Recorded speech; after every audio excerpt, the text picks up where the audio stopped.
This was clearly something that hit it at a high speed. This was clearly something, you don't have just like two giant gaping holes in a major ship like that and it being errant naval mines out of nowhere coming and hitting it. This was clearly a coordinated attack with two naval drones on this ship. And again, these are not actually Russian flagged ships. These are flagships of countries in the global south, which plays into a very interesting question here, because why is Ukraine attacking third-party countries that are not belligerents in this conflict? If you can believe it, two Russian ships, allegedly Russian ships, right, were headed to Novorossiysk, which is a big port in Russia, and they were damaged by something. No one really knew what, okay? You had the initial reports come out, and they said two Russian ships hit some some stray naval mines as they were headed in the Black Sea toward Novorossiysk. Turns out that these were not actually Russian ships, and they didn't actually hit stray naval mines that were just floating in the Black Sea. It turns out that these two ships carried the flags of countries in the global south. I believe one of them, maybe two of them, but at least one of them were carrying the flag of an African nation. And that means it was owned by an African national. And the ships were hit not by naval mines, but they were hit by Ukrainian naval drones. So you now have Ukraine, who is, I guess, presuming that any ship that is heading to Novorossiysk is going to be going for Russian oil, and that means that they can just blow it up. There are worries about whether one of the ships has sunk. I don't know if we have confirmation about that. I think one of the ships has sunk. There may have even been a third ship that was hit now. But Ukraine did admit to this. They're not even hiding it at this point. Ukrainian naval drone strikes two Russian oil tankers in the Black Sea. Now, see how The Guardian is reporting this? Personally, I think that the British government, MI6, or their Ministry of Defense, Royal Defense Forces, I think that they are behind this. I don't imagine that Ukraine is making the decision at this 11th hour in the negotiations and the conflict to strike oil tankers of third-party countries. I would imagine they are getting either logistical support or approval, or both, from the UK.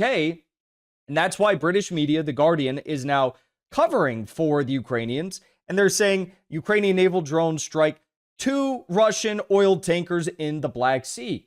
Ukrainian naval drones hit two tankers operating under sanctions in the Black Sea as they headed to a Russian port to load up with oil destined for foreign markets, an official said on Saturday, as Kiev tries to pile pressure on Russia's vast oil industry. The two oil tankers, identified as the Kairos and Virat, were empty and sailing to Novorossiysk, a major Russian Black Sea oil terminal, the official at the Security Service of Ukraine told Reuters. Now, we actually have photos of one of these tankers being hit. You can see there is clear damage on the hull of the ship. This was clearly something that hit it at a high speed. This was clearly something, you don't have just like two giant gaping holes in a major ship like that and it being errant naval mines out of nowhere coming and hitting it. This was clearly a coordinated attack with two naval drones on this ship. And again, these are not actually Russian flagged ships. These are flagships of countries in the global south, which plays into a very interesting question here, because why is Ukraine attacking third-party countries that are not belligerents in this conflict? Now, this has really upset Turkey, it's upset Erdogan, and it's upset Kazakhstan, because Kazakhstan utilizes the Novorossiysk terminal, the port, for a lot of their oil shipments. To oil exports from Kazakhstan and other Central Asian nations go through Novorossiysk, and we don't really know whether or not these ships were going to pick up Russian oil, Kazakh oil, or oil from another country. We just know that they were headed to Novorossiysk and Ukraine decided to bomb them. Insane. Absolutely insane. Now, the other problem is Turkey is obviously worried about Black Sea corridor and the nature of future trade and shipping through the Black Sea, because Russia, as we all know, does possess the capability to shut down the Black Sea. This is something that was rumored to have been talked about back at the start of the conflict in 2022, but the global south countries were very upset by this as a result of the fact that Odessa is a major point. Lots of grain goes out of there, out of Odessa. Black Sea also is a shipping path for a lot of the agricultural goods that go to the global south, go to Africa. So they were very worried about the increase in agricultural prices if the Black Sea was shut down. Russia has, again, very easy opportunity to do this. All they have to do is say any ships that are headed to Odessa, to the port of Odessa, or if they're headed, I guess, maybe even to Nikolaev, they will be considered legitimate targets in a war zone, and that will be that. If the Ukrainians are going to deem any ship, third-party nation ship, that is headed to Novorossiysk to get oil from who knows what country, from Kazakhstan, from Russia, from another Central Asian country, they're deeming these ships as legitimate targets. They're going to bomb and target these ships. Then one would presume that the logic could easily extend to Odessa and to the Ukrainians' trade, right? Now, Erdogan has come out and expressed his discontent with this, as has the Kazakh leadership. Erdogan said it is becoming evident that the war between Russia and Ukraine has reached a point where it clearly threatens navigational safety in the Black Sea.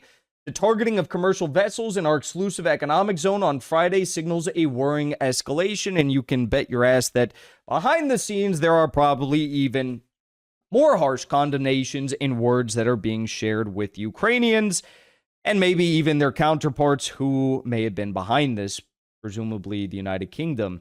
I mean, this is crazy. A third-party nation that they're just striking the vessels of is insane. But it goes to show that these sanctions on Rosneft, on Lukoil, trying to shut down Russian oil exports or oil exports outside of Russia, not even necessarily Russian oil, have not really worked, because this is clearly supposed to be a message against shadow fleet vessels. If the sanctions really worked, then there would be no more shadow fleet vessels. If the sanctions really worked, there would be no vessels transporting Russian oil. So it just goes to show that the sanctions didn't work, and the collective West now is taking matters to a absolutely insane level of escalation to try and stop the Russian oil flow, stop the Central Asian oil flow, stop the oil flow from the terminus of Novorossiysk. And I don't think it's going to work at all. I think this is a stupid idea. I think it's going to, at the end of the day, possibly only make the situation worse for the Ukrainian economy if the Russians decide to threaten Odessa. And, you know, some people might say, well, maybe the Russians don't want to piss off the global south again. Well, oil prices are also very important to the global south. And if global oil prices are threatened as a result of attacks on Novorossiysk, Russians can say, hey, look, the only way to establish stability of oil prices and this terminus is to threaten Odessa and the agricultural exports there. They might just do it. So again, Ukraine is, and the UK are absolutely screwing themselves, and one has to wonder, why is the US continuing to provide logistical support, intelligence support for a regime that is doing things of this nature, attacking third-party countries? This is not a government we should provide any support to, any taxpayer dollars to, any safe haven to, but for some reason, we in the United States are choosing to do just that. Before you leave, I want to say thank you for the support, because after 2 years of being banned, we are finally back home on YouTube. So be sure to subscribe to our channel and also join as a member on our channel using the link at the top of the description. I rely on the generous support of viewers like yourself to get the truth out to as many people as possible. You can also support the show on Locals or Give Sin Go. The mainstream media and the powers that be are never going to stop attacking us for bringing the truth to as many people as we do. Thank you so much for your support.